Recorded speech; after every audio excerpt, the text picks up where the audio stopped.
here live in Chattanooga, Tennessee. And as we go live, we want you guys to know something. As we are going live here in Chattanooga, Tennessee, we are carried by a lot of different radio stations and organizations.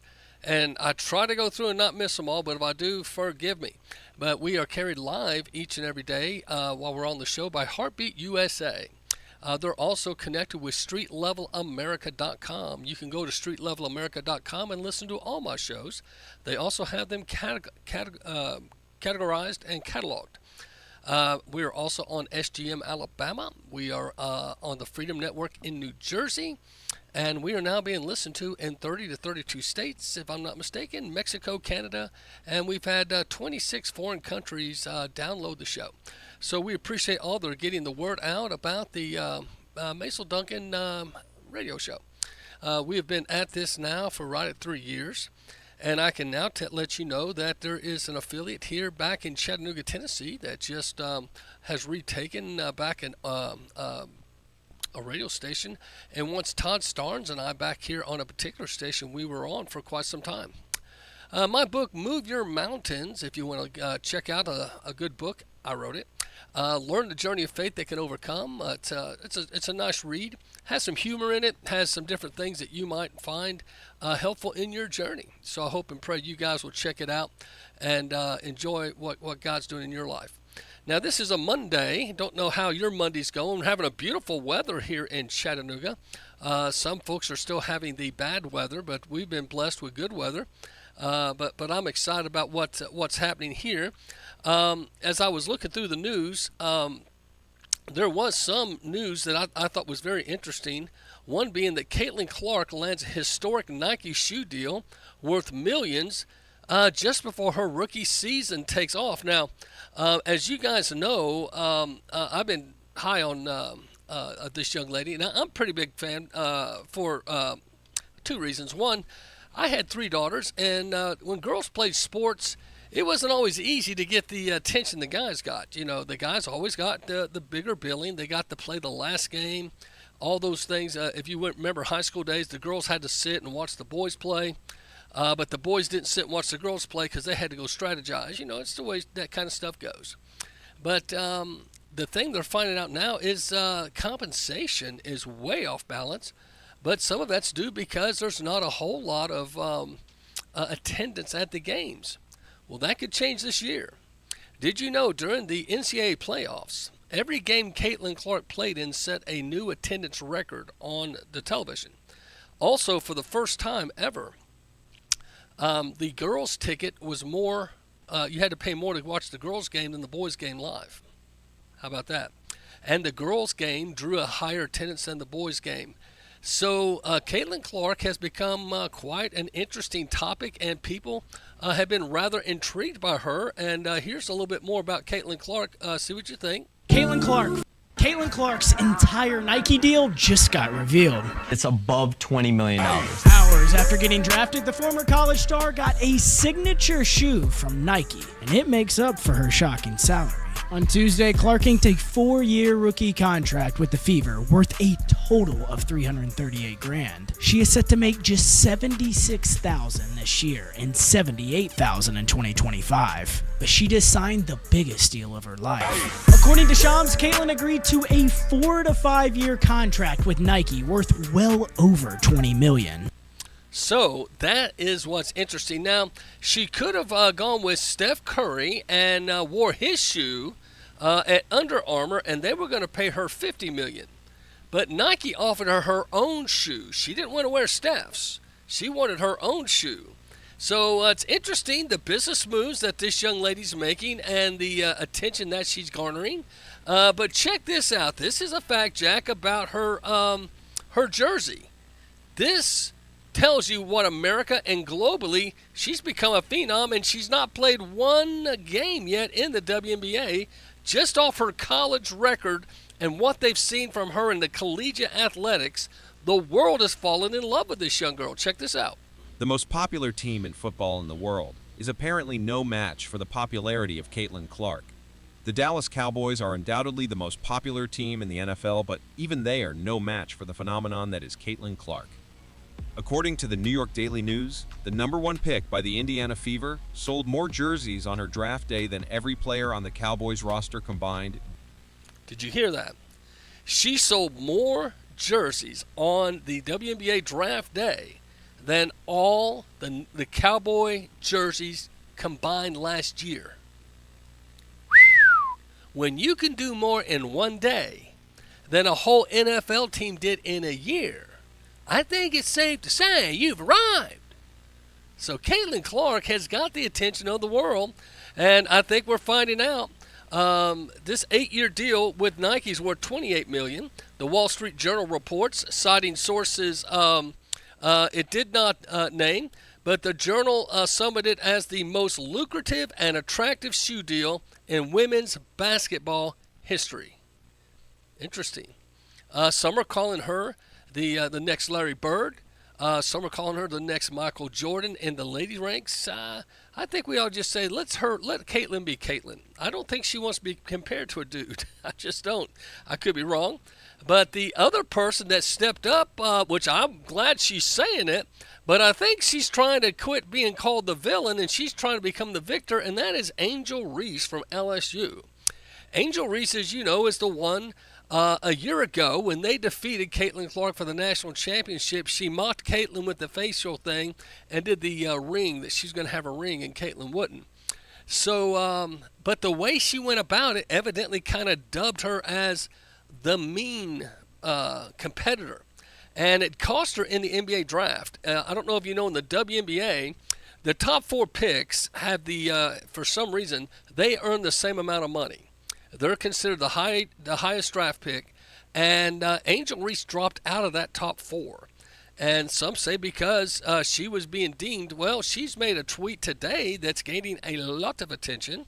Former LSU Tiger star turned WNBA draft pick Angel Reese sent a clear message about women's sports on Monday morning, and that was today. Reese, who was picked by the Chicago Sky in 2024 NBA draft, took to her social media account on Monday morning to send out this message. Protect young women in sports, she wrote. Many feel that's her way of saying keep the dudes out of the sport.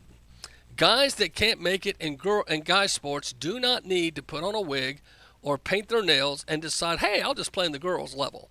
If you can't handle the pressure in your own gender, you need to find something else. I don't think you should be allowed to come into the girls' race. That's just me.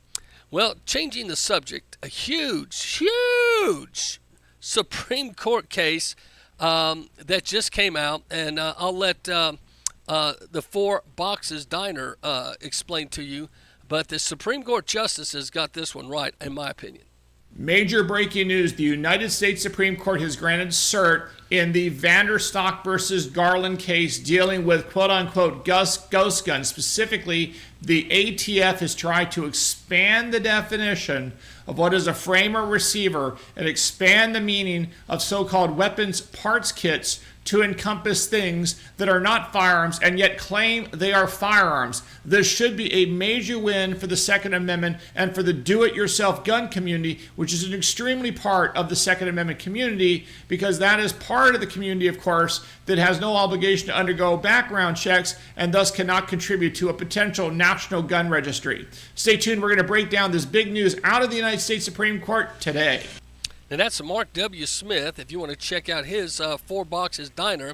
But it's huge that the Supreme Court has backed gun rights and gun ownership, because there is a move among a lot of liberals to try to confiscate guns. Now, they try to soft sell it. They try to say, listen, that's really not what we're about. Oh, yes, it is. When you go and listen to some of their speeches, when they're in their liberal world and their liberal environment, thinking no conservative is there, they have been tracked by saying confiscation statements, rounding up, making example of. There's a big push. But see, what they don't realize, all of us that are Second Amendment owners have deep relations and probably cousin kinship to the families of Smith and Wesson. We're not giving up the guns, and you might as well get ready for that. But here is David Hogg pretty much getting destroyed by one lady who used to be in China. She's a gun owner, and she asked him the best question of all that ends this debate, in my opinion.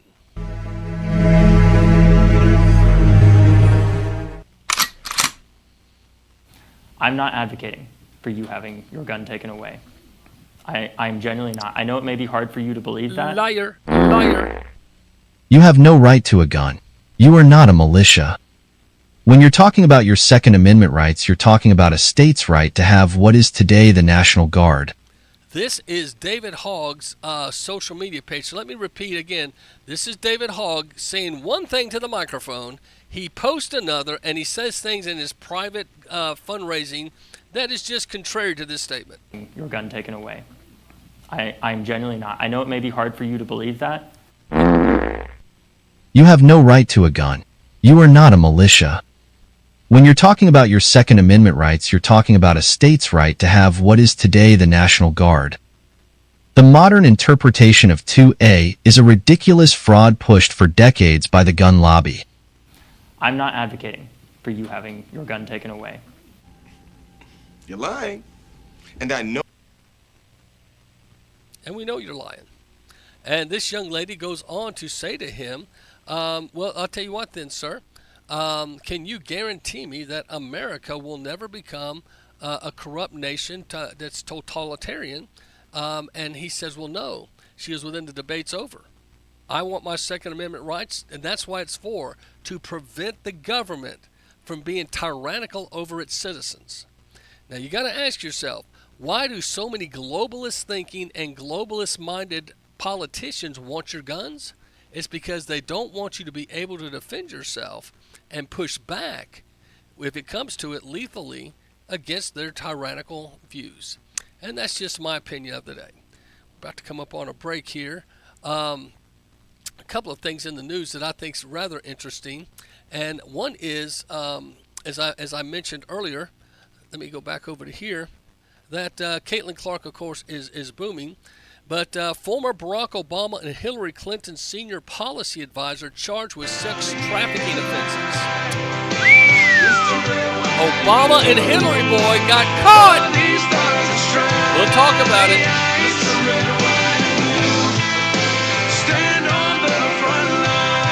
This is Macil Duncan. If you'd like to help us feed the hungry, you can go online today at www.appisonbaptist.com. That's appisonbaptist.com and help us feed the hungry. We're feeding right at 3,000 people or more a month, one time. We do that by giving out food at our food pantry, but also going downtown to the tent cities and a lot of veterans and homeless people. So again, help us feed the hungry at www.appisonbaptist.com. Attention business owners. Have you already filed for your employee retention credit with the IRS? As reported in a major financial paper, the IRS will be slowing down ERC checks. You could now be waiting several months to a year plus to get your ERC money. We can help you get it within 10 days. As long as you've already filed for your ERC with the IRS, we can advance you the money. Finance ERC has already funded millions of dollars in ERC money. You don't need to wait to get your money. We can get it to you within 10 days. Again, if you've already filed your employer retention credit, we can help you get the money in your bank account within 10 days from today. But you need to call right now while time is on your side. Here's our number. Not available in all states. 800-570-7651. 800-570-7651. 800-570-7651. That's 800-570-7651. Life insurance is one of those things that just about everybody needs, but few people actually have. Hey, if you die unexpectedly without life insurance, guess what? You'll leave your family with even a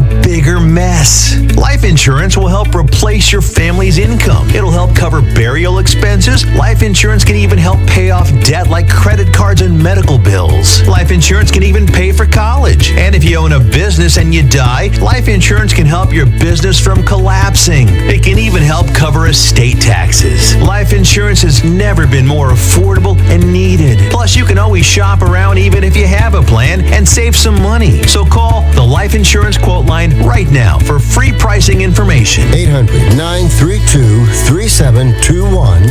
800-932-3721.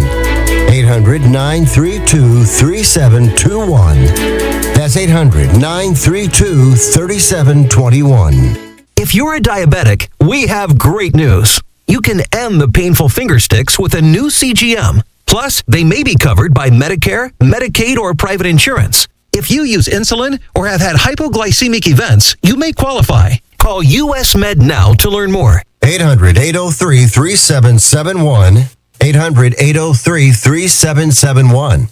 800-803-3771. That's 800-803-3771.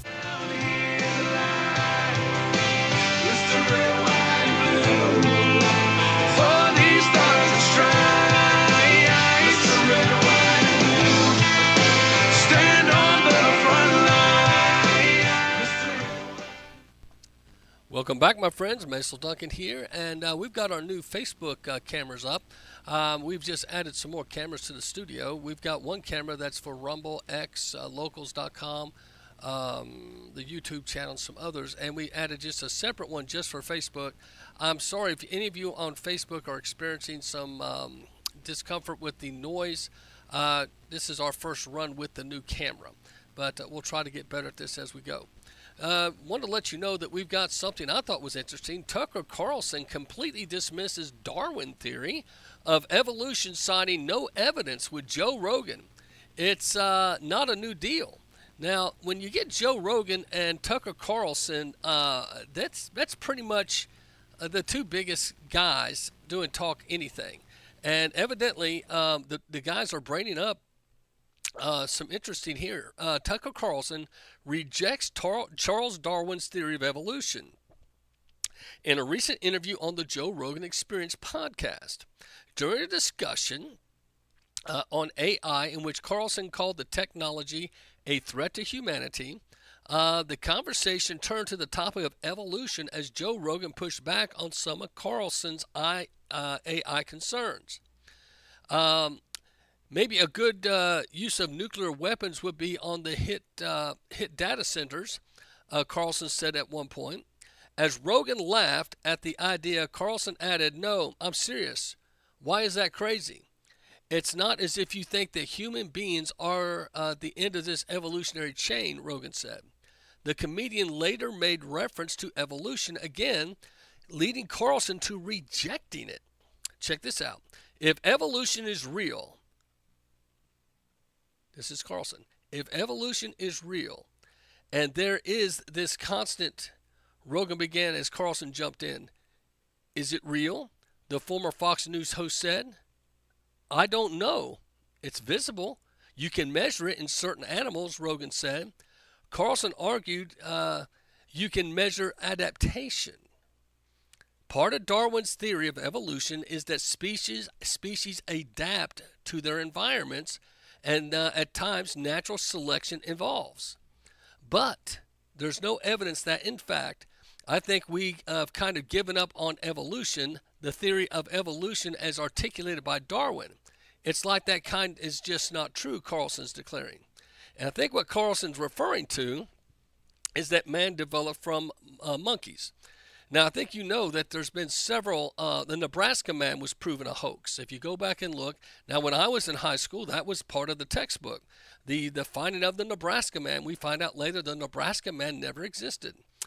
There was another hoax that was exposed. A guy had actually taken a skull bone of a human and one of a monkey, tried to bury it in his backyard to allow some decay, and brought it back to a museum and tried to declare this was the missing link.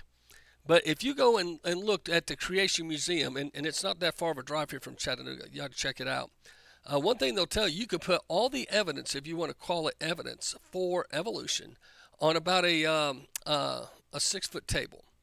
If you look at real evidence that has been tested and tried and true in some kind of scientific capacity, no theories, evidence, and the evidence doesn't connect itself. So it leads us to believe possibly what we've had all this time is just some non-biblical desiring people wanting to get our minds off an almighty God. Now, the reason I bring that in is because CERN was released on us. Again, it was resurrected, the largest computer ever created by a man, and it's in Sweden, as we've mentioned before on the show. You can go to my Facebook pages. I have the video on CERN and its release. The interesting thing about the CERN is it's the largest computer, as I said. It has the ability to defy gravity. It has a magnet that's 100,000 times more powerful than gravity. So that means it has the ability to defy the laws of gravity. But it also has all these other abilities to dig into, I guess you want to call it deep scientific matters. But here's the deal. Elon Musk called it the devil technology, because what its desire is to what they call the dark magic, if you will, the dark energy.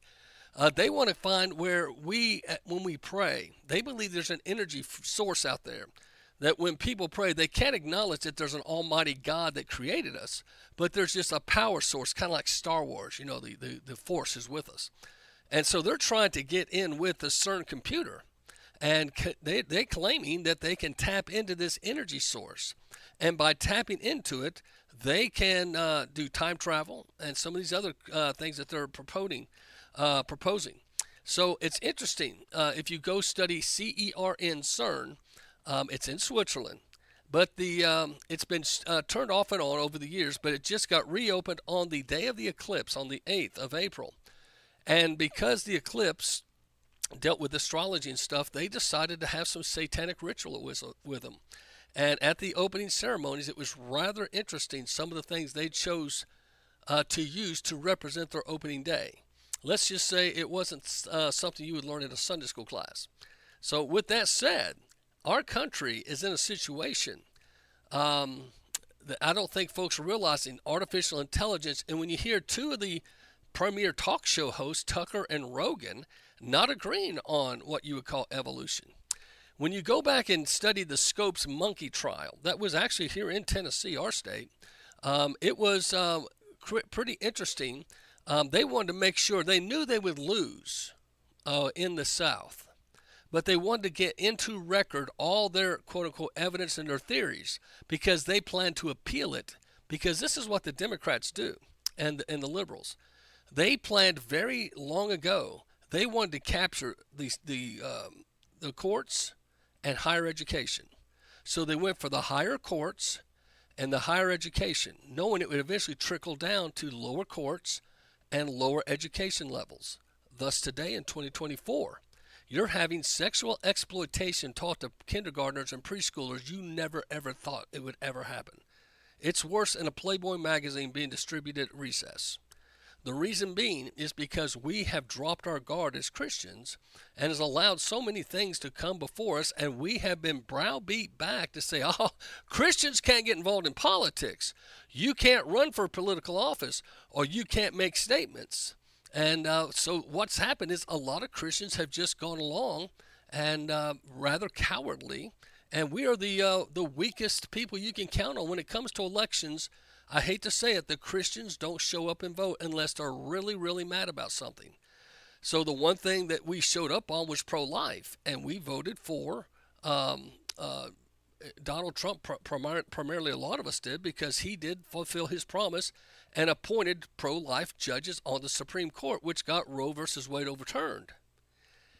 Many folks feel, though, that same energy won't be there for some Christians. They're just going to sit back and say, well, now the other big issue that's on the table is border and the economy.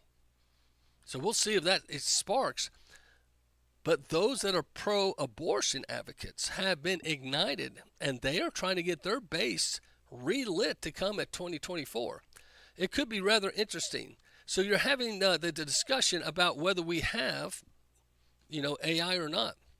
So, but let's jump to the story. I think it's rather interesting, and that is former Barack Obama and Hillary Clinton's senior policy advisor charged with children's sex offenses. A senior policy advisor in the former President Barack Obama administration is facing potential jail time for crimes involving children. Now, this is opening up the 17 community big time. I'm getting all kind of stuff on my IMs and my text messaging. The Daily Mail reported Sunday that the 46-year-old Raheem Shai was arrested. Can you believe his last name is Shai and he likes to molest children? This is just a weird situation. Raheem Shai was arrested by British police in Bedfordshire in late February. Courtroom documents obtained by the Mail reveal Shai is accused of arranging the commission of a child sex offense. Shai has also been charged with possession of 2 Category C incident images of children and possessing a prohibited image of a child. The Mail reports he appeared at Lutheran Crown Court via video on Friday wearing a gray prison-issue tracksuit. So evidently he is still in custody. Shai specifically worked in the senior role at the U.S. Treasury Department 2008 through 2014. Advising officials in countering the financial of terrorism and assisting foreign governments to impose sanctions on hostile regimes. This possibly explains why he was brought into contact with Clinton since the State Department imposes sanction on foreign powers. So this is an interesting link of connection because many feel that there's a lot of evidence that the Clintons, both Hillary and Bill, were on the Lolita Express and were at multiple times at Epstein Island. So with that, and then of course the Comet Pizza place that was there in D.C. that was used for child sex trafficking, Hillary Clinton. This is going to reopen all those stories because for this guy to be an associate of Hillary Clinton and Barack Obama, which also would tie to Bill Clinton at some level, there's going to be a lot of reissuing of the pedophilia claims, the pedophilia, if you want to call them conspiracy theories, or the concerns and fears of many across the nation that we have kids that are for sale. Now, if you've seen the movie Sound of Freedom, it tells you very clearly that children are for sale. It's the number one item in the black market. Not guns, not drugs, children. Why? Because as expressed in the movie, if you remember Jim Caviezel very well said, you can resell a child over and over and over again to make your money. Some children are raped as many as 30 to 40 times a day. So as you think of that, that's why you take the drugs, it's high, the drugs are gone. You get a gun, yeah, you can reuse it, but the bullets usually once. You with me? But a child? And who in the world can imagine someone that would pay for a child to abuse it sexually? But it happens. And we know it happens. And there's a lot of concern. And there was even somebody in the Biden administration that in his 14th month said that 85 children are missing in America. They have no idea where they are. Now that was in his 14th month. That's now been longer. There are now estimation of over 375 children that have gone through the system that no one knows where they are because they're giving to sponsors when they cross into America. And the sponsors, some of them don't have to identify themselves. Now that's shaky, and that to me is very sleazy. Why would you allow someone to be a sponsor, if you will, of children, minors from another country, and not identify who that sponsor is? Of course, they know who they are. They just don't want us to know. You got to admit, the biggest secrets in the world are the Epstein list. They don't want you to know who really, truly are the creepos. And the Lolita Express flight logs and things that anyone that deals with that stuff, this seems to be the golden ticket of silence. And it's very interesting. Sad, is it not? Well, Telegram founder claims U.S. intelligence attempted to hire his employee and sought backdoor access to spy on users. Biden's FBI pressured me. Now, the guy that owns Telegram, we're finding out, was raised in Russia. And this is the unique the web we're in. A lot of patriots, if you want to call it that, a lot of the Q people especially, are using Telegram because Telegram is very friendly to the Q and the conspiracy theory of that such. But we're finding out it's the Russian version of Facebook. Now, you have TikTok by China, Facebook, that's America, Telegram, that's Russian-owned. So you got this axis of social media that have a heavy hand from their government that controls them, if you will. Now, the Telegram guy is claiming that Russia doesn't have a heavy hand on him like America has on Zuckerberg and Facebook and Instagram. Don't know for sure. But here's the one thing One America News points out. Telegram to hit 1 billion users within a year. They're going to hit 1 billion users. There's projection that Telegram could become the #1 social media site by the time of 2024. Two reasons for that. One is Facebook and Instagram censor all the conservative speech so much. People are fleeing to X, which is the former Twitter, and to Telegram. True Social, it's kind of hard to navigate. I think a lot of folks would love to see it maybe merge with X or something else and make its navigation easier. Don't know. But as the 2024 election comes closer, you're probably going to see more and more conservative speech censored, dropped, etc. The Timcast just reported this week that YouTube dropped their 2 biggest videos. They're going about, and it happens every year. I used to do a thing called the Red Hat videos. I don't know if any of you remember that before I got on radio. And I would sit in my truck and just have my Red America hat on, and I would talk about something of America or some historical fact I had dug up, or my take on a news issue, maybe 20, 30 minutes at best, and I would get thousands, 8,000, 10,000 views. Well, as the election approached in 2020, my page got frozen. And actually, back in 2016 when I did it, I did well. And then as the 2020 election approached, I was on the radio. And we were using my Instagram for the truckers to call in. Back when the Canada truck driving stuff like they were calling in. Long and short, Facebook said that my account had been hacked by a foreign agent. And for my safety, they felt a need to shut it down.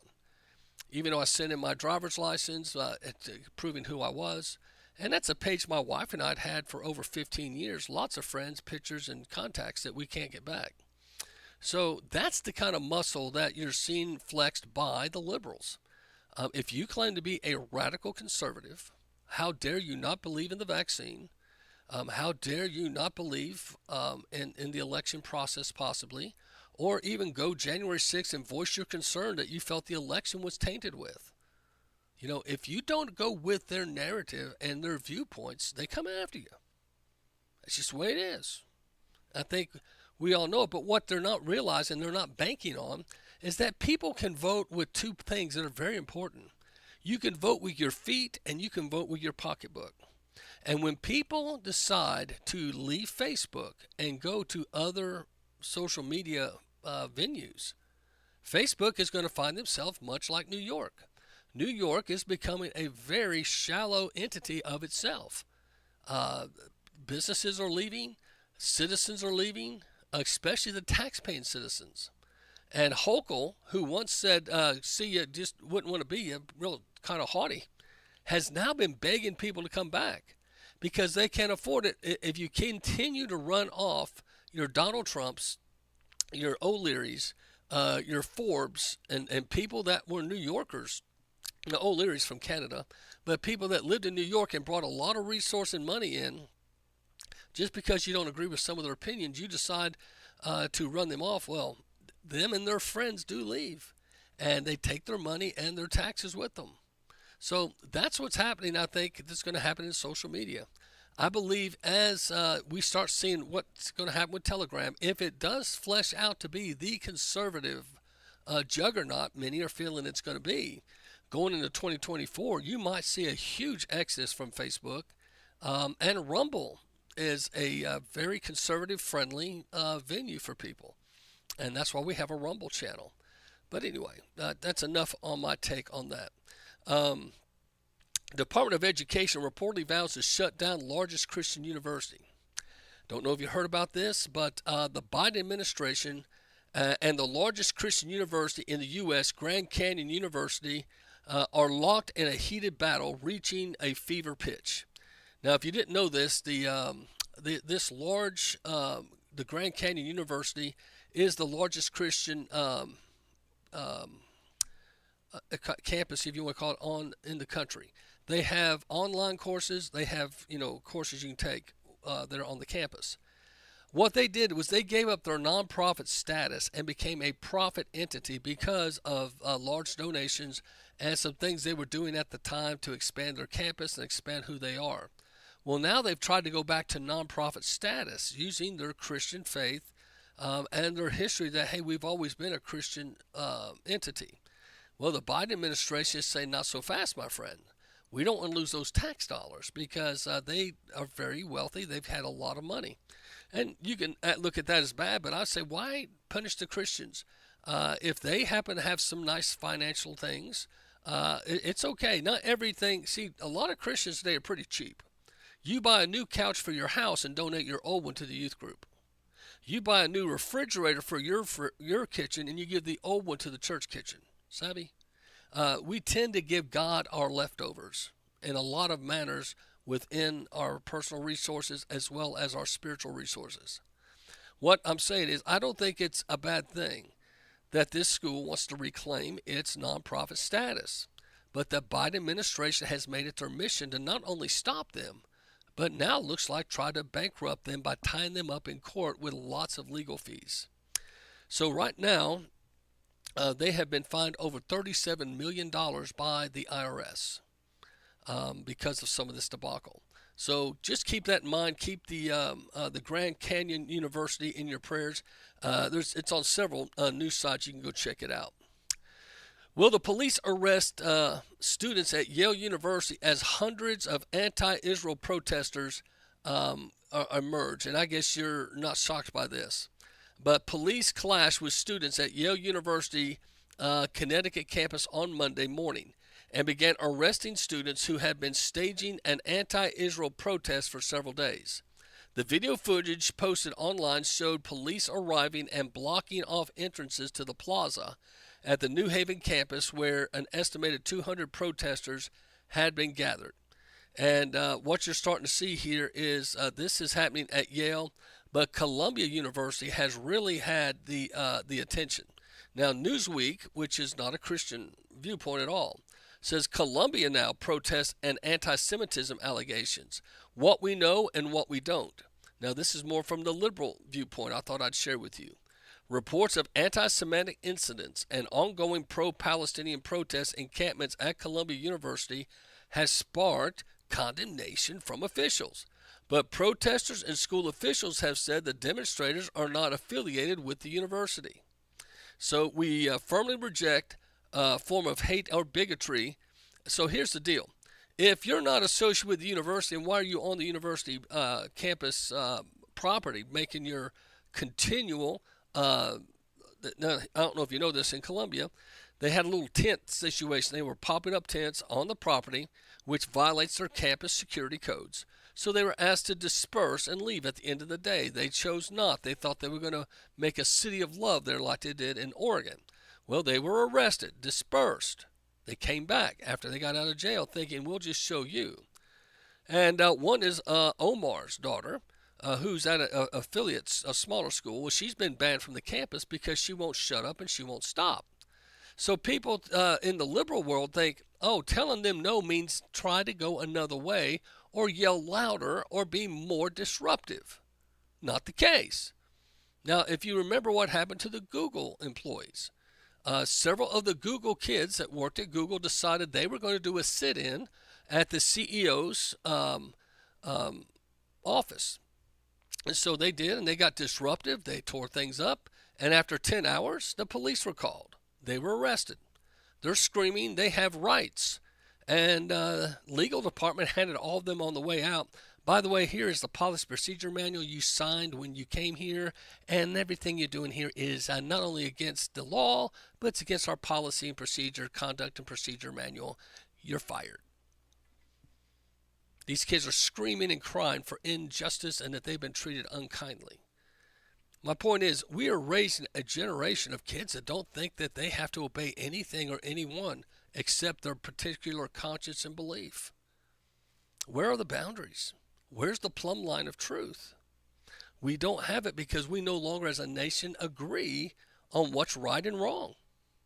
Now, Stefnik calls on Columbia University president to step down for putting Jewish students' safety at risk. And, of course, the president there is trying to act like that's not the case and not her responsibility, but it is. Well, the Daily Wire says pro-Israel professor denied entry at the Columbia University. Here's a professor that could not get onto campus to teach his class because these pro-Palestine kids know he's Jewish or that he's pro-Israel, and they blocked him from coming on campus. Now think about that. When you start making your own militia, determining good and bad actions, what's acceptable in your community and what's not, you put yourself at risk of defying the laws of the land. They have no right to judge a professor based on his ethnicity or his view of ethnicity. But that's exactly what they did. And the president of Columbia University did not come down on them, and that's the problem. The Daily Wire also has Columbia University moves to remote learning as campus rancor puts Jewish students on edge.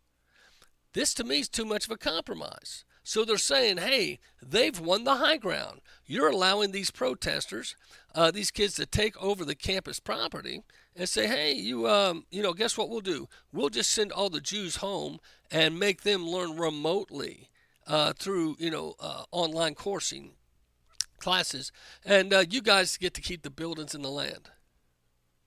Does that sound right? Does that sound very American to you? I don't think so, and I think there's a problem. House Education Chair demands Columbia University expulsions, and I agree. The top House Republican is calling on Columbia University in New York City to expel any student and faculty members found to have been harassing Jewish students as pro-Palestinian protests take place around the school campus. Representative Virginia Fox from North Carolina, chairwoman of the Education and Workforce Committee, sent a letter on Sunday to Columbia University president demanding action. And on Monday, the Ivy League school moved to remote learning. So that's their solution. They're not going to fire anybody. They're not going to expel anybody. They're just going to make the Jewish kids who've done nothing wrong not be allowed on the campus. And mind you, they're paying a hefty price. Now, if you're going to make them learn from home, I think you give them a discount. Savvy? These kids should not be paying a full price tuition, even if they have a scholarship, to be treated like this, not allowed in the classroom, access to the professors, access to the commissaries, and etc. that the campus has. This isn't right. So we'll see what happens, but I don't know if I'd hold my breath. Not a religion. This is refreshing. DeSantis outrages the Satanic Temple. Oh, boo-hoo for them. With a pledge about new school chaplain program. Now, the Satanic Temple is outraged that Florida Governor DeSantis doesn't want Satanists to counsel students in Sunshine State. I don't either. Last week, DeSantis signed a new law allowing school districts and charter schools to invite chaplains into schools to provide support, services, and programs to students. More than a dozen states now offer similar programs, which have become necessary amid an epidemic of students facing mental health challenges. But at a press conference on Thursday, DeSantis said Satanists need not apply.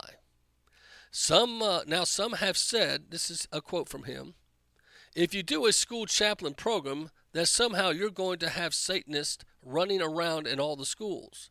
We're not playing those games here in Florida. This is DeSantis. That is not a religion, he said. That is not qualifying to be able to participate in this. We're going to be using common sense when it comes to this, so you don't have to worry about that. The only thing I'm concerned with, what will probably happen, the Satanists are going to petition. They'll probably win the appeal at the state level, but then the ultimate Supreme Court, I believe they'll lose. I hope and pray. Don't forget back when Gore and Bush were running in the hanging chads and all that supposed controversy. Remember, they said that Al Gore won the state of Florida, which meant he won the election. Does anybody remember back?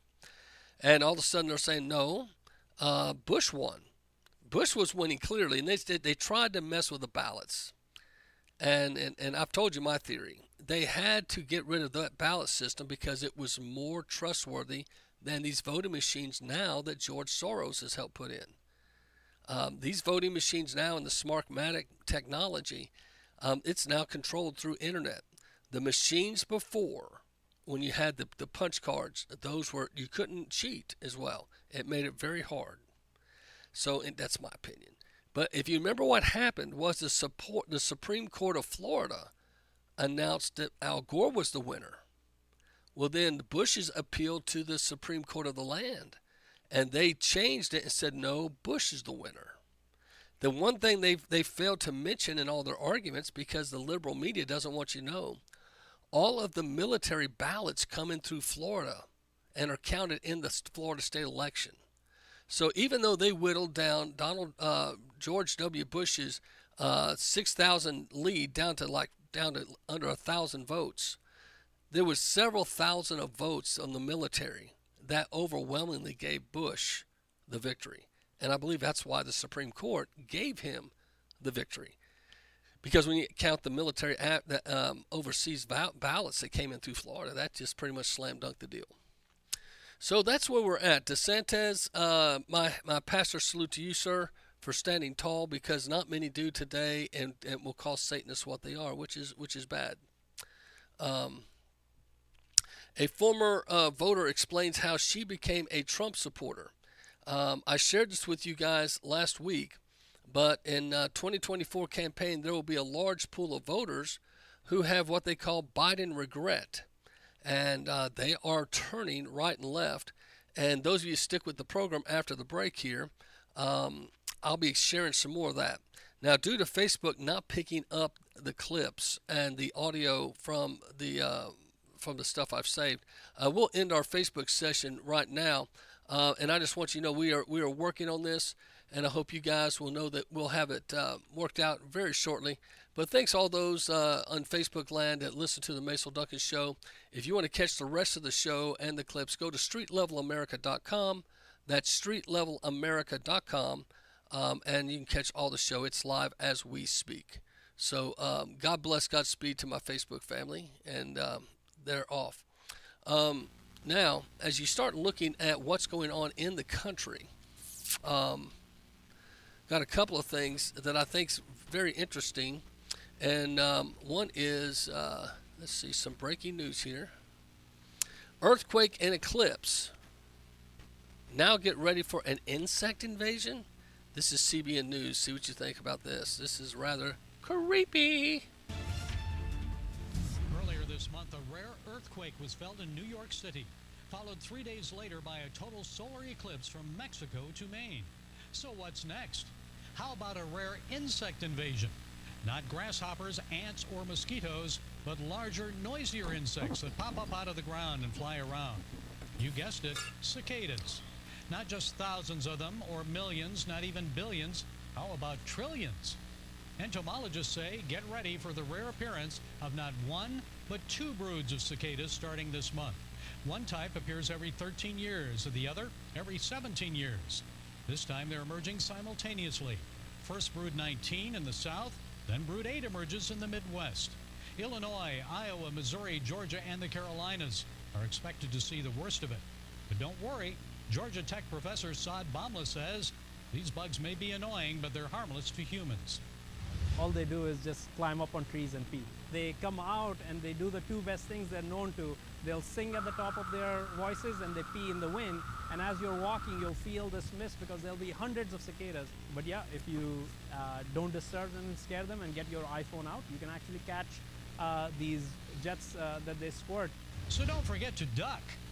However, Professor Bamla says the fluid cicadas emit is not disgusting, it's only water. The last time we saw a double cicada invasion like this one here in America was 221 years ago, in 1803, when Thomas Jefferson signed the Louisiana Purchase. So double your pleasure, double your fun. Jesus said famines, plagues, and natural disasters would occur as signs of the end times. Is this one of the signs? Hey, that's a good question. A lot of folks are wondering, hey, Macil, are we end times? And I have to tell them all the time, I don't know for sure, but that's something for us to consider. But end times is real. I think a lot of folks get concerned with that, and it's something for us to pray about and be concerned about. As I mentioned earlier, Caitlin Clark lands a huge Nike deal, and we'll play that again for you here. This is Caitlin Clark. Caitlin Clark's entire Nike deal just got revealed. It's above $20 million. Hours after getting drafted, the former college star got a signature shoe from Nike, and it makes up for her shocking salary. On Tuesday, Clark inked a 4-year rookie contract with the Fever, worth a total of $338,000. She is set to make just $76,000 this year and $78,000 in 2025. But she just signed the biggest deal of her life. According to Shams, Caitlin agreed to a 4 to 5 year contract with Nike, worth well over $20 million. So it's going to be interesting to see the landscape of ladies basketball and the path that we'll take in the future, because there seems to be a lot of concern about her sudden popularity. Now, I have heard a few folks try to say, hey, Macil, do you think this is a psyop per se? Because all of a sudden everybody's on board with Caitlin Clark.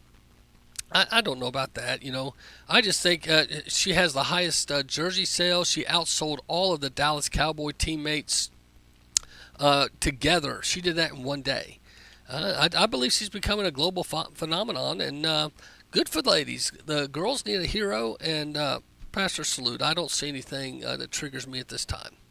Well, Democrats run New York, and they're ruining it. This is according to Forbes. And he's on Varney and Company. See what you think. This is an interview on Fox News. Steve Forbes, a New Yorker by any standard, is with me now. Where's Chuck Schumer?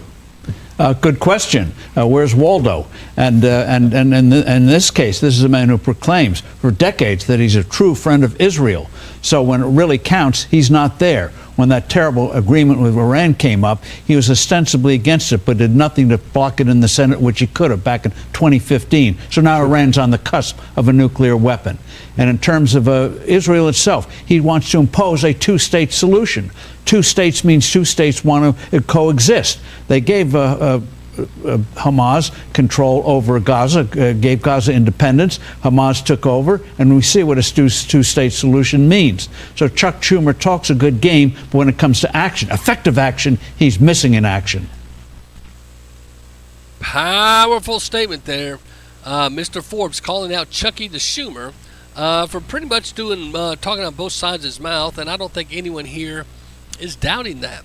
Well, pro-Palestinian college students are protesting, prompting online learning, as we covered earlier. And this is a Fox 32, a local affiliate. Listen to how they kind of let you know what's going on in Chicago. And in Israel, Passover is being celebrated while families mourn hostages still in custody. Also today, the head of the Israeli Military Intelligence Corps is resigning over what he calls the failures surrounding the October 7th attack. Alexis McAdams has more. Anti-Israel protests continue on Ivy League campuses across the country. The president of Columbia University shifting to all virtual classes, releasing a statement writing in part, the decibel of our disagreements has only increased in recent days. We need a reset. Jewish students on campus say they just don't feel safe. A rabbi at the Ivy League school telling students to head home. People have been saying for a while now that they don't feel safe, and a lot of that had to do with the rhetoric. But I want to be clear right now, this has now gotten into physical safety. I no longer feel physically safe. The fact that this is spreading is not surprising to me. At Yale University in New Haven, Connecticut, police removing protesters from encampments on campus, leading to arrests. These protests come as Jewish students prepare to celebrate Passover, a major Jewish holiday focused on freedom. And in Israel, some Israelis finding it hard to celebrate. One of the communities hardest hit by Hamas attacks on October 7th, setting a communal table in Tel Aviv. That table has empty seats representing those who have been killed, taken hostage, or are still fighting. So what's going on is you're having a battle between pro-Palestinian and those that are pro-Israel, and they're making them take sides. And when you force people to take sides, that's never a good thing, in my opinion. Now, there's some things I think that are more biblically sound that you should force folks to take a side on, but these are God's chosen people. You can acknowledge that or not, but one thing you can do, go read the history. Israel doesn't get defeated much. It's usually they implode from within. But when people attack them, they always lose. That's just a fact, Jack. So you might check that out. Well, here's Columbia moves classes online amid anti-Israel protests. This is another Fox report. See what you think of their spin on what's happening on the campus there. It's very sad, very sad. Tudor, good morning to you. You know, Michigan is where we heard some of the Death to America chants. We also, over the weekend, heard one protester in New York say, "We are Hamas." Another protester was holding a sign that pointed to Jewish students saying they should be Hamas's next targets. And all this begs the question, how did we get here? Not just on the campus of Columbia or these higher education, Ivy League college campuses, but how did we get here as a country? Well, not just how did we get here, but what are we going to do going forward? Because I do think that there have been groups that have infiltrated our universities, and they are they're radicalizing students. I mean, if you look at these groups of students, these are your average American college students who have been radicalized by folks who we don't know who they are. They come onto the college campus, they have their faces completely covered, just their eyes are showing. They're funded by 501c4s. They're using our American laws to come in here and potentially fund radicalization of American students. And did you catch that? We call it in the Christian faith evangelism. Radicalism and evangelism are the same thing. What you're doing is you're taking your belief out into the masses and you're trying to convert people to your way of belief. What's happening is these college campuses are being radicalized or evangelized, if you will, to believe into the to the Palestinian viewpoints. And so for them to be that aggressive and going after this group of folks, the American kids are paying the price. Kids that went to school, maybe with the honest opinion, hey, I want to come here to get an education, to have a career, have some future. They get pulled into some of these beliefs, and before you know it, they've become sacrificial lambs and ready to give up their lives and stuff for the belief of Palestinian and their Judeo-Christian values out the window. It's very sad. Let's catch the rest of the report. That because they're calling for intifada. You hear them calling for the genocide of Jews. You hear the "from the river to the sea" chant. These are not protesters. These are people who are calling for war. This is different than what we saw in the 1960s when you had students on college campuses saying, "Make love, not war." They were calling for peace. These students are calling for war. We have never seen this in the United States before. On college campuses saying, "Make love, not war." They were calling for peace. These students are calling for war. We are calling for peace. These students are calling for war. Calling for war. We are calling for war. We are calling for war. We have never seen this in the United States before. And I think it's time that the FBI gets involved and says, how deep is this and what are they going to do next? I think it's clear, to your point, protesting is a protected activity under the Constitution. But I think what's disturbing, these college campuses that they're advertising on here. Let's see, George Washington University, Michigan, Yale, Penn, Northwestern, Brown, Boston University, Columbia University. It's just, you start looking at these are Ivy League schools, great schools, that now have made kids feel like they have to pick a choice, and it's just so un-American. I'm very much against it. crossing the line in many instances into illegality. And I think hedge fund manager Bill Ackman, who you remember spoke out against anti-Semitism at Harvard, he really hit the nail on the head here. Quote, how would Columbia respond if the students took over campus in support of the KKK and called for the genocide of other ethnic minorities? Would Columbia continue to support the demonstrations on the basis of a commitment to free speech, or would the university's code of conduct suddenly have operative impact? We're talking about the school's code of conduct. We're also talking about illegality in some instances. How should these university presidents deal with these protests going forward? Because, Tudor, whatever they're doing so far is not working.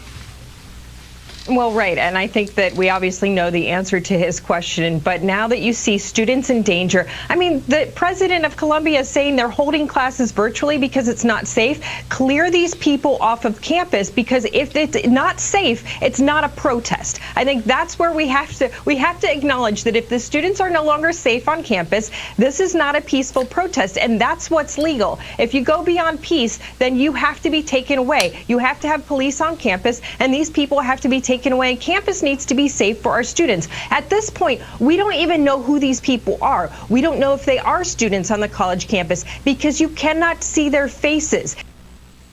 Bingo! Bingo! Bingo! If you guys might remember this, let me take it down memory lane, when Antifa started its first bashing of windows, and remember they wore the masks, and they were first getting arrested back in the 2020 campaign, actually in 2016. If you remember, Hillary Clinton's vice president candidate, do you remember his name? Tim Kaine. Well, if you remember, one of the first kids arrested was his son. His mugshot made the news, and the next thing you know, shortly after that, all of a sudden, all the Antifa people, we quit broadcasting. They all of a sudden were getting these immunion because they're finding out a lot of these kids in these radical groups, their parents are either politicians or they're high-ranking Democrats or liberals. So to keep the family from being ashamed or embarrassed, maybe call it the Hunter effect, they quit arresting. That's why you saw shortly after that, do you remember when Tim Kaine's son was arrested and his mugshot hit all the media? They started the Hollywood Fund to pay for their legal fees. You remember that when George Clooney and the gang started doing a little telethon and people were phoning in pledges to help pay for these poor kids' legal fees? They weren't poor kids. This was nothing but money laundering to protect the rich and famous kids. Long and short, ever since then, when you do something bad and you're in Antifa or one of these radical groups, you're not held, you're rarely ever arrested, but then if you're a patriot and you're in a Proud Boys or a patriot-type organization, you are not only targeted, you're harassed, and you're put in jail for many years, if not decades.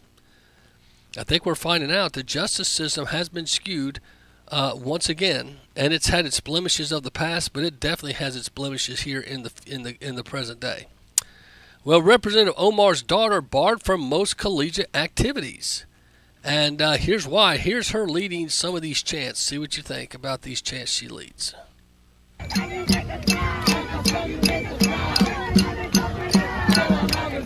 Kill another soldier now. Kill another soldier. Let me go back to this one. Kill another soldier.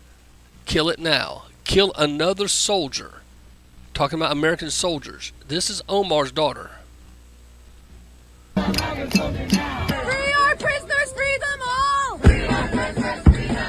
We love prisoners, freed them all. Okay? Kill another soldier, kill them now. We love prisoners, free them all. Zionism will fall. Zionism will fall, meaning Israel. Zionism will fall. Free our prisoners, free them all. Free our prisoners, free them all. Israel will fall. Israel will fall.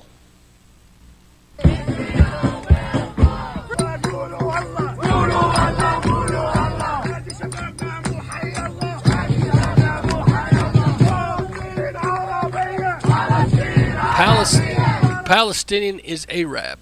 And these are just different chants going across the country. And the one I think we've all heard is from the water, or from the river to the sea, This one's calling for genocide of the Israelis.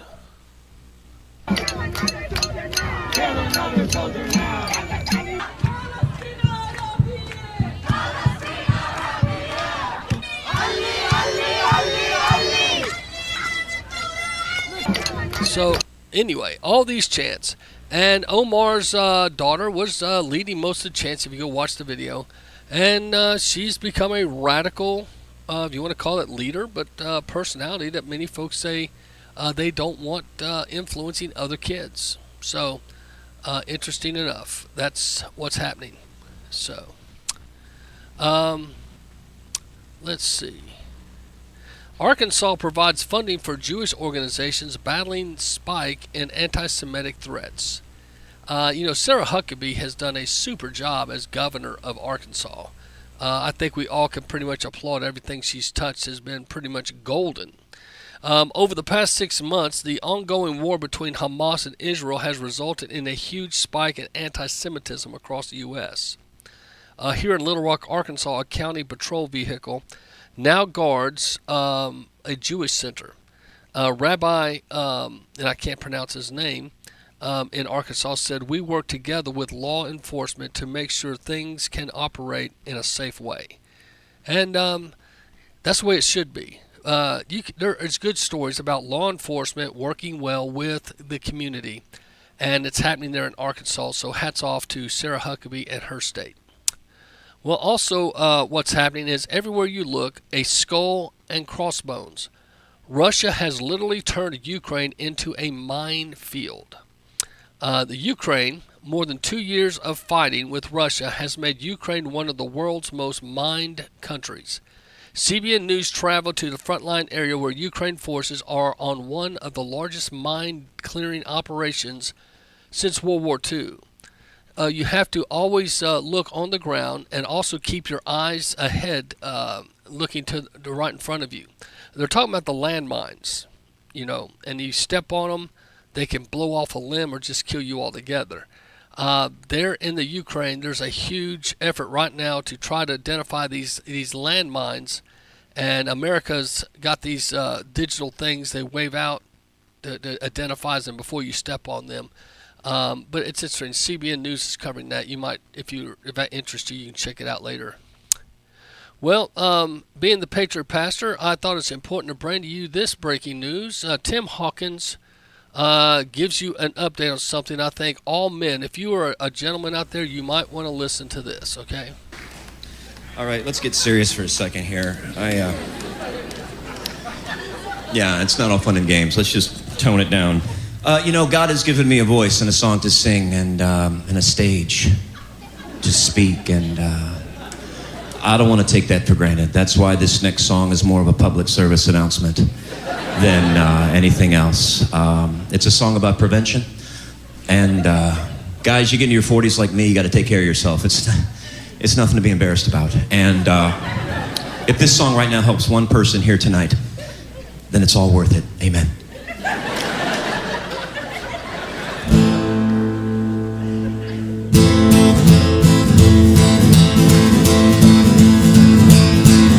You have some lovely children and a lovely wife. You have a healthy bank account and had a healthy life. But you knew the day was coming. It was always meant to be. The doctor says it's time to have a colonoscopy. Oh, colonoscopy. A wonderful procedure, as everyone can see. Your number's up, it's time to take one for the team. It's right there on the schedule, a colonoscopy.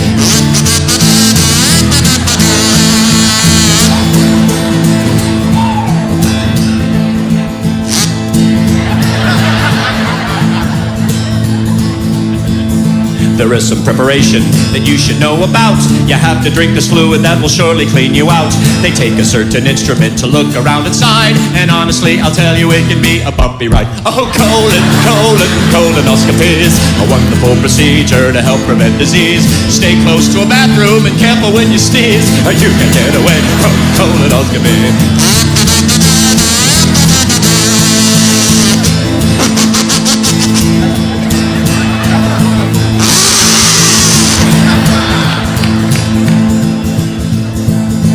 Not a lot lot of pleasure. It's not a lot of fun. But now you're turning 40, so you know it must be done. It's not an ordinary, typical exam. You lay down on the table and then, thank you, ma'am. Oh, colonoscopy, a wonderful procedure. I'm sure you will agree. To never underestimate how thorough they will be. It's time to take your medicine, colonoscopy.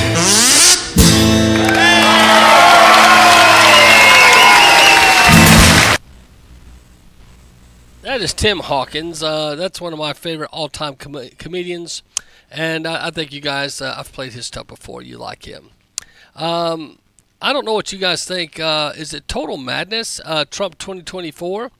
Well, a clerk admits the truth, and Democrats are melting down as we're coming closer to this election 2024. See what you think. People see that. Real people, voters, not political. Now, this is the Young Turks. He hates Trump. He cusses like a sailor about Trump. But he's acknowledging that people are not buying this bumbling Biden mess. Here again, this is the Young Turks talking about the upcoming election. People see that. Real people, voters, not political people, not people angling for a job in Washington. Real voters look at that and go, hey, no way I'm voting for that guy. He can't finish his sentence. The truth is coming out now. What's going on? I've never seen anything like this. This is total madness. There's no way Joe Biden's going to win. It's not even going to be close. Look, I don't enjoy saying this. I feel terrible saying this. It's not going to be close. Someone has to say it. Obviously, Biden's he's going to lose. Everybody knows he's going to lose. There's no way that guy who can't finish sentences and is down, 22 points in his favorability is going to do a miracle comeback. So that's the Young Turks pretty much saying that it's over. Now, you shouldn't say that, but also another surprise is Bill Maher. Bill Maher, the lip-lock liberal co-host, and he has his own HBO show, and he has been pretty vocal about certain things. Well, he's pretty down on the Democratic Party and these trials, if you will, and the way they're pretty much making Trump more popular, but they haven't learned. They keep doing it, and he's voicing his concerns. See what you think. I thought it was interesting this week that Biden did not announce, but they are going to stop using the term Bidenomics. Apparently it wasn't working. And in Nevada in September, he tried a new tact and started to attack what he called Maganomics, which I guess is MAGA for Trump, and he went down 10 points in the state to Trump. Trump is beating Biden by 10 points in Nevada because people, I think of MAGA and Trump, and they remember a time when things weren't as expensive. We'll be back. You can go online today at www.appisonbaptist.com. That's appisonbaptist.com and help us feed the hungry. We're feeding right at 3,000 people or more a month, one time. We do that by giving out food at our food pantry, but also going downtown to the tent cities and a lot of veterans and homeless people. So again, help us feed the hungry at www.appisonbaptist.com. Attention business owners. Have you already filed for your employer retention credit with the IRS? As reported in a major financial paper, the IRS will be slowing down ERC checks. You could now be waiting several months to a year plus to get your ERC money. We can help you get it within 10 days. As long as you've already filed for your ERC with the IRS, we can advance you the money. Finance ERC has already funded millions of dollars in ERC money. You don't need to wait to get your money. We can get it to you within 10 days. Again, if you've already filed your employer retention credit, we can help you get the money in your bank account within 10 days from today. But you need to call right now while time is on your side. Here's our number. Not available in all states. 800-570-7651. 800-570-7651.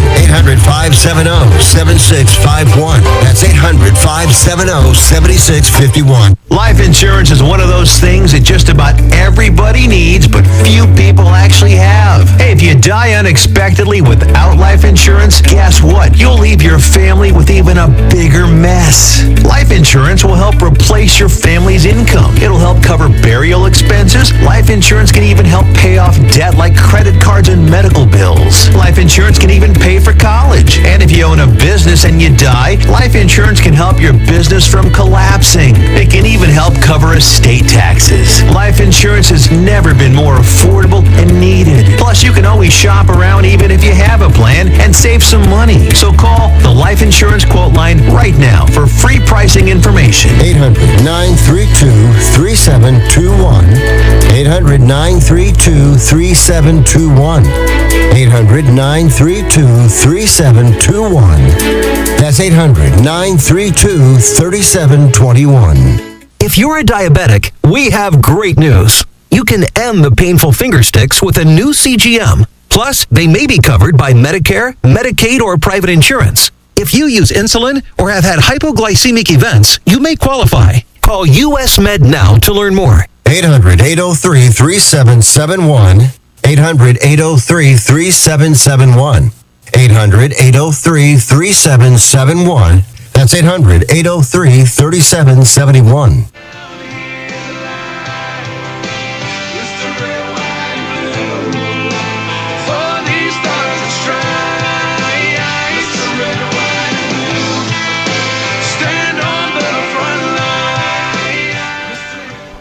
Well, I'm back, my friends, and welcome back to the show. This is Macil Duncan, and got a new ditty for you here. See what you think on this one, and we'll talk about it.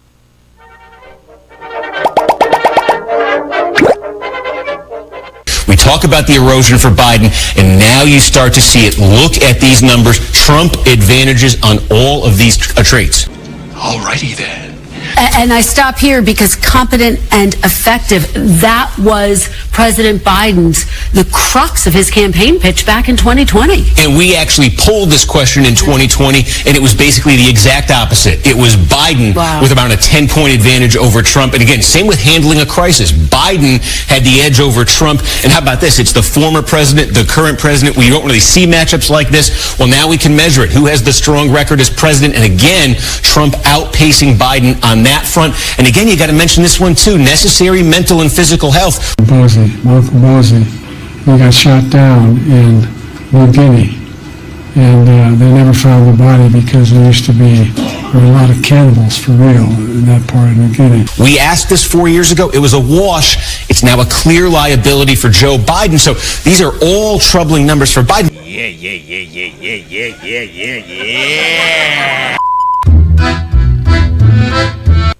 So the basic is they're saying that Trump's winning all the polls, and from favorability to everything from the economy.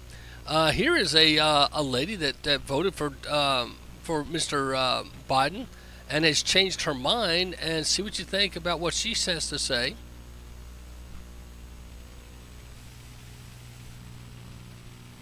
Let's see. Well, they have froze that one up.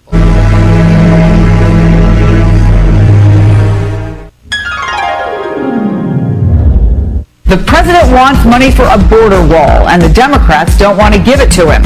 Shortly after being reelected as House Speaker, Nancy Pelosi drove home that point for at least the third time in 2 days. President Trump.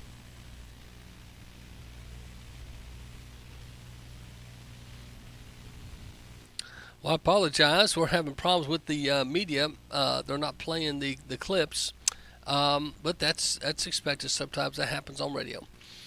You're finding out that people are concerned with the economy. The border and the economy are the two biggest things, and I had clips there where people saying they used to vote for Biden, now they're voting for Donald Trump. Here's a lady on Fox Business who said she got red-pilled. She voted for Biden in 2020, but she's going to vote for Trump in 2024. Brandon Johnson over his proposal for an additional $70 million for the migrants. P. Ray Easley is one of those Chicago residents, and she joins me now. P. Ray, a petition to recall the mayor is now gaining some steam. I take it this is all about the migrants, right? Correct. The mayor has decided that he wants to put the taxpayers and the voters on the back burners to give our money and resources to people who have not paid a dime into our tax base. And for that reason, he has to go. You once interned for Barack Obama before his presidency. Yes. Now Correct. you're a pro-Trump conservative. Well, what changed? I moved out of the country in 2016 to go into a self-imposed political exile to protest him because I could not get full-time work with Obamacare. The employer mandate stating that people had to give, or employers had to give health insurance if they had employers who worked more than 30 hours prevented me from getting a full-time schedule. And so I said, forget this. I grabbed my 4-year-old and we moved to sunny Senegal until he was out of office. You were in Senegal for a couple of years. Yeah, I was there in 2010, and then I moved back in 2016, so that I could get around that entire process. And when you came back and you saw Trump in operation, you liked what you saw? I loved it.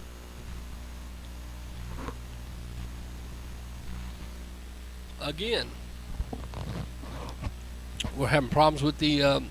Hey, Dave, if you're listening, buddy, you got all your TVs froze, man. That's just the way it goes, I guess. Well,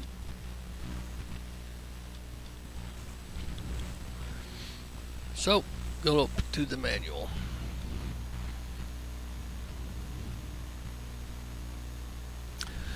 We dodged a bullet. Hillary Clinton shuffles into Broadway show, admitting that they dodged a bullet. See what this is all about. And I'm curious to see if it brings anything up about the guy that just got arrested. Let's see. Sure, we dodged a bullet. Twice failed presidential hopeful Hillary Clinton was spotted shuffling into a Wiz Broadway show on New York City on Wednesday. Clinton donned a bright yellow coat. Who cares what she's wearing, right? Clinton, all smiles, looking amazed while arriving at the Wiz Broadway show, blah, blah, blah. He was made sure to wave at my live fans following all the VPs going through, blah, blah, blah. Stuff. It's about the suffragists in the 1900s who fought for women's right to vote. This ought to be rich. In 1913, and the women's movement is heating up in America, anchored by the suffs, if you will, as they call themselves, and they relentlessly pursuit of the right to vote, reaching across and against generational, radical, and class divides. These brilliant, flawed women entertain and inspire us with the story of brand hard-won victory in our ongoing fight. So such is charged since the passing of the 19th Amendment over a century ago, and yet we're reminded sometimes we need to look back in order to march fiercely into the future. So Hillary made that the show about herself, and of course she talked about herself as she spoke to the media on opening day. Blah, blah, blah. So, anyway, I don't know if that's like a soft touch against the what's going on with the trans movement. It could be. And I am still shocked that more and more women have not stood up and said, hey, this is wrong. You're taking over women's rights. And that's just, I'm waiting for the day when that could possibly happen. So we'll see. Pure evil. Michigan caregiver viciously beats helpless 93-year-old dementia patient before choking her. Luckily, the victims had a nanny cam in the room because they had noticed some bruising and wounds on their mother, 93-year-old white lady, and there was a lady of color who would go in and punch her and slap her around. Well, they've got it on video, and it's rather disturbing. So anyway, the lady was arrested. Of course, she claimed first that wasn't true until she watched the video of what she did. And that's just very, very sad. Very sad. So anyway, this isn't going to sit well with some of you, but I think you ought to know. It's called a mandatory queer indoctrination at school causes huge uproar. Now, you can catch this on the Gateway Pundit. Schools across America many times are run by managers who come with baggage from the extreme left ideologies of higher education, if you will. Their plan includes spreading those ideas to students, whether or not they or their parents want such indoctrination.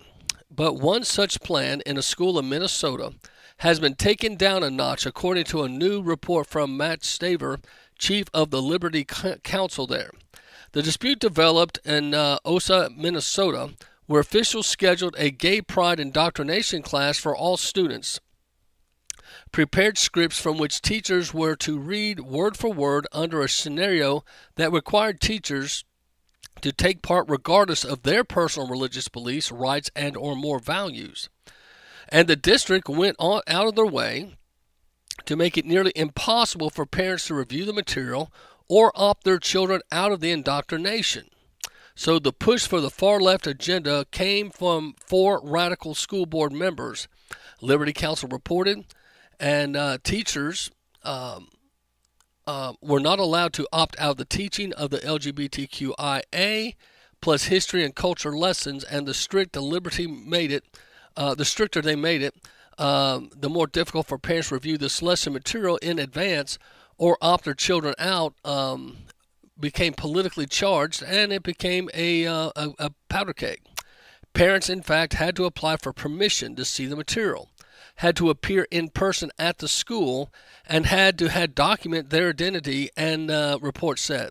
The actual curriculum conflicted with science and used pop culture to push students to adopt faked pronouns and more.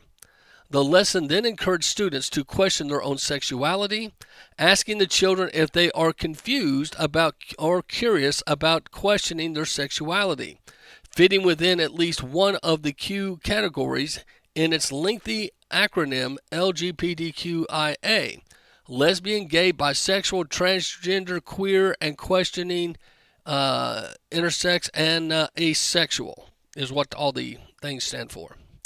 Students were to be told, failure to embrace the ideology, risking having their assignments labeled incorrect. So a lot of bullying techniques here. And the district caved, and as a result of our work, more than 1,000 students were allowed to opt out of the indoctrination classes at just one school. And another school was over 400 students opted out. In fact, so many parents opted their children out of the lessons that the school had to open their cafeteria and auditorium to accommodate the teachers and students who refused the indoctrination. That's a good story. It's sad that it took so much fighting and so much legal maneuvering. But that's what's happening. And parents today, sometimes you find out things accidentally. They're intentionally not telling parents what they're teaching. They almost act like it's none of your business as parents. That you get the kids at night and in the morning, but they're property of the state from 8 a.m. till 3 p.m. Something's got to change on that. Parents have got to stand up. Get those PTAs back active. You need to go to your Board of Education meetings. You need to write letters, send emails, make phone calls, and let them know your name, what you stand for, and that you represent the majority of your community. That's just me. If I had a child in this cesspool of public education right now, very, very disillusioned myself with this. Well, see what else has popped up new.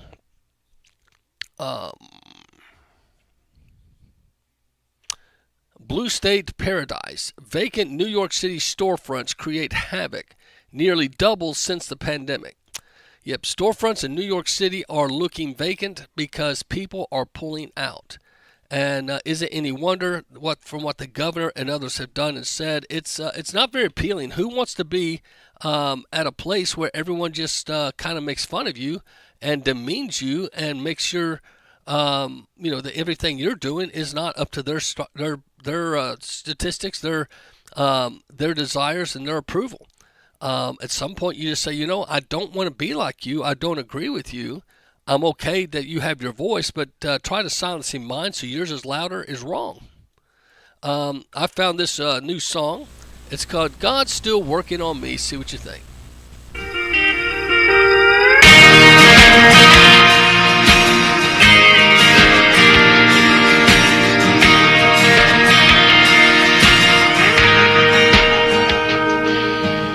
I sat in church the other day, man, how I felt convicted. Cause the only thing on my mind is how I wish that I was out there fishing. The hungry I'd rather been on the water with a cold one in my hand, watching that bobber while working on my tan. But I guess that wasn't God's plan. Later that evening, a guy cut me off in traffic and flipped me the bird. So I cut him on myself and exchanged me a couple words. I know, but God's still working on me. I'm a hell of a lot better, but not where I need to be. I say God's still working on me. I always pull hard, but know that He'll never leave. I'm a filthy, no good sinner saved by grace. I like a little bit of worship and some George Strait. I was blind, but now I see that God's still working on me. Still working on me.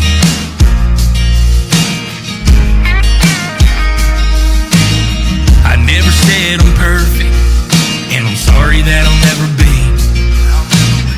But I'm a God-fearing man, and I know who it is God wants me to be.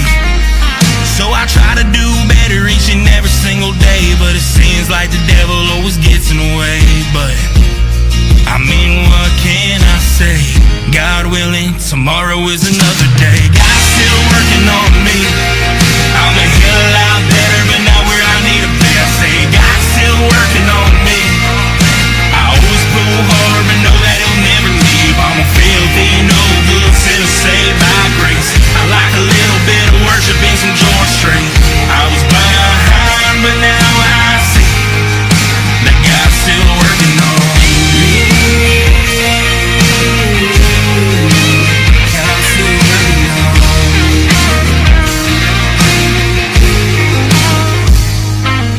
I cuss a little bit when the game's on TV. When my team's down by 10, with only a minute left to play. God's still working on me. I'm a hell of a lot better, but not where I need to be. I say God's still working on me. I always pull hard, but know that He'll never leave. I'm a filthy, no good sinner saved by grace. I like a little bit of worship and some George Strait. I was blind, but now I see that God's still working on me. God's still working on me.